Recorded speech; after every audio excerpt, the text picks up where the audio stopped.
Chris Haverkamp with Paragon Ag Advisors here with us to talk about the markets. Let's first talk about that hogs and pigs report. It was estimated to be 103 all the way across the board. And when it was released on Thursday afternoon, it's exactly what we came up with. That's exactly what we got. You know, the market has been a little bit, bullish as of late, which is kind of nice. You know, over the last 3 or 4 months, basically through the summer, the hogs just imploded with all of the trade tariff talks. Then we started to see some demand kick in, and the Hurricane Florence moved in on the East Coast, threatening our channel over there, and then we've got this hog and pig report that everybody had been holding their breath, thinking, oh my gosh, will something develop that starts a new leg lower?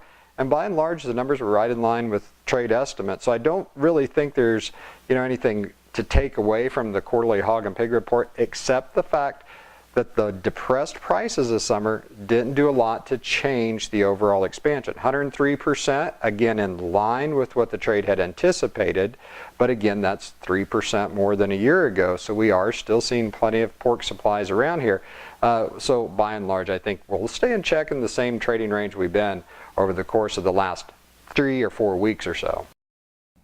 And I wonder just how much the trade breathed a sigh of relief when it saw that big number on the export sales number up around 30,000, 27% above last week. Absolutely. I mean, not only were we seeing strong export sales over there, but also in the grains. Finally, we saw some push back into the wheat complex. Corn and beans exceeded expectations as well. So I think there's a little confidence starting to build that even with the trade tariffs in place, there's other countries that are finding there's some bargain hunting out there to be had. You make a good point. On the global scale, we should be competitive. We got to watch the dollar pretty closely. But is it too early to say that the worst of all of these ag commodities are behind us? I think it could be, and by and large, mostly because harvest is still far from being over.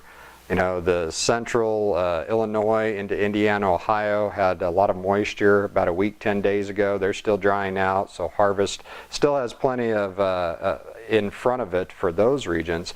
But until we get 50 to 75% harvest complete, it's pretty hard to step up and proclaim an absolute low. Plus, we still have plenty of issues floating out there between Canada and China, but it is definitely a positive aspect that we can see fresh trade partners, such as exporting soybeans to Mexico as an example, or Argentina and Brazil. Who would have ever thought that we'd be doing that right as we go into harvest? So there are some positive signs. I'd like to say that the low is in, but it might be a little bit premature to actually proclaim that at this stage. Yeah, and we still have a world supply and demand estimate that's going to be out first part of next month that could still kind of change the paradigm of this whole thing. How do we find out more about Paragon Ag Advisors? Hey, at any time, give us a call. Our toll free is 888-452-8751, or check us out on the web at myagadvisor.com.